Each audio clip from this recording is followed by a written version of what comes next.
సమూయేలు మొదటి గ్రంథము 23వ అధ్యాయము. తరువాత ఫిలిష్తీయులు కెయీలా మీద యుద్ధము చేసి కళ్ళముల మీది ధాన్యమును దోచుకొనుచున్నారని దావీదునకు వినబడెను. అంతట దావీదు, నేను వెళ్ళి ఈ ఫిలిష్తీయులను హతము చేయుదునా అని యెహోవా యొద్ద విచారణ చేయగా, యెహోవా, నీవు వెళ్ళి ఫిలిష్తీయులను హతము చేసి కెయీలాను రక్షించుమని దావీదునకు సెలవిచ్చెను. దావీదుతో కూడియున్న జనులు, మేము ఇచ్చట యూదా దేశములో ఉండినను మాకు భయముగానున్నది. ఫిలిష్తీయుల సైన్యములకెదురుగా కెయీలాకు మేము వచ్చిన ఎడల మరింత భయము కలుగును గదా అని దావీదుతో అనగా, దావీదు మరలా యెహోవా యొద్ద విచారణ చేసెను.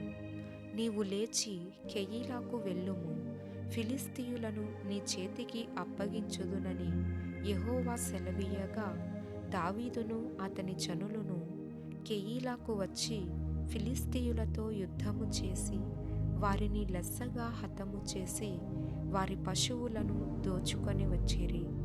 ఈలాగున దావీదు కెయీలా కాపురస్తులను రక్షించెను. అహీమెలెకు కుమారుడైన అబ్యాతారు ఏఫోదు చేత పట్టుకొని పారిపోయి కెయీలాలోనున్న దావీదునొద్దకు వచ్చెను. దావీదు ద్వారములను అడ్డుగడలును గల పట్టణములో ప్రవేశించి అందులో మూయబడి ఉన్నాడు. దేవుడతనిని నా చేతికి అప్పగించెననుకొనెను. కాబట్టి సౌలు కెయీలాకు పోయి దావీదును అతని జనులను ముట్టడింపవలెనని జనులందరినీ యుద్ధమునకు పిలువనంపించెను. సౌలు తనకు కీడే యుద్ధేశించుచున్నాడని దావీదు ఎరిగి యాజకుడైన అబ్యాతారును ఏఫోదును తెమ్మనెను. అప్పుడు దావీదు, ఇశ్రాయేలీయుల దేవా యెహోవా, సౌలు కెయీలాకు వచ్చి నన్ను బట్టి పట్టణమును పాడు చేయనుద్దేశించుచున్నాడని నీ దాసుడనైన నాకు రూఢిగా తెలియబడి ఉన్నది. కెయీలా జనులు నన్ను అతని చేతికి అప్పగించుదురా? నీ దాసుడనైన నాకు వినబడినట్లు సౌలు దిగివచ్చునా?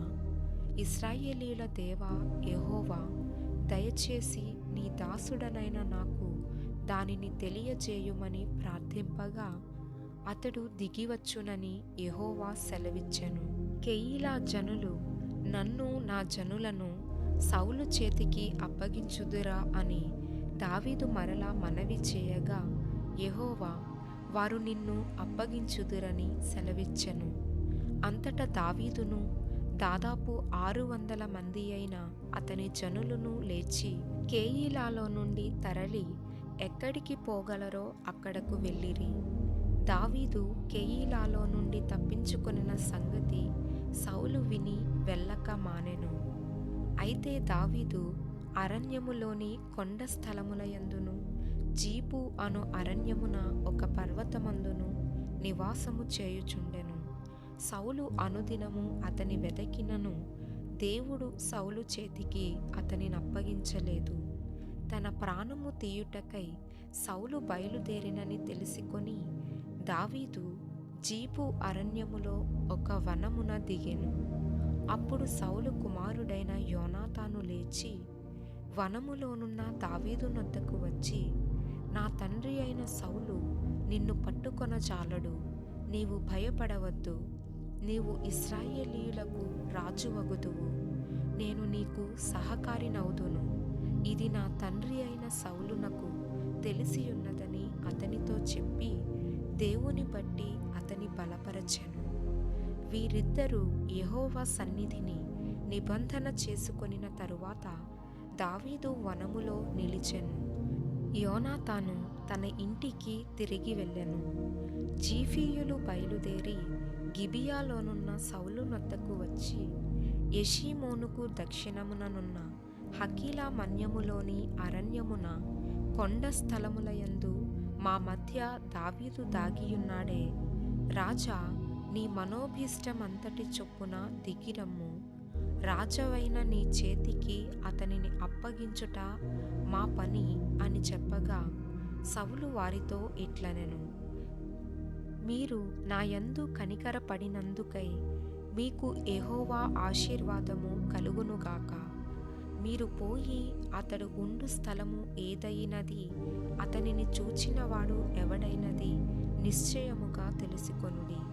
అతడు బహుయుక్తిగా ప్రవర్తించుచున్నాడని నాకు వినబడెను గనుక మీరు బహు జాగ్రత్తగా నుండి అతడుండు మరుగు తావులను కనిపెట్టియున్న సంగతి అంతా నాకు తెలియజేయుటకై మరలా నా యొద్దకు తప్పక రండి. అప్పుడు నేను మీతో కూడా వత్తును.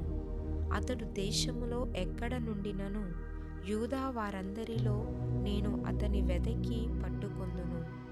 అంతటా వారు లేచి సౌలు కంటే ముందు జీఫునకు తిరిగి వెళ్ళిరి.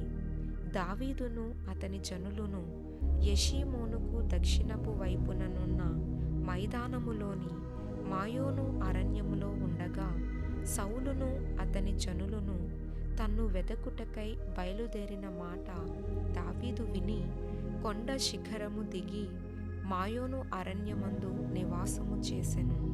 సౌలు అది విని మాయోను అరణ్యములో దావీదును తరుమబోయెను.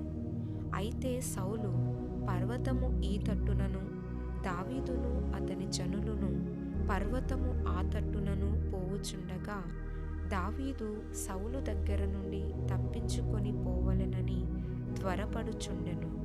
సౌలును అతని జనులును దావీదును అతని జనులను పట్టుకొనవలెనని వారిని చుట్టుకొనుచుండిరి.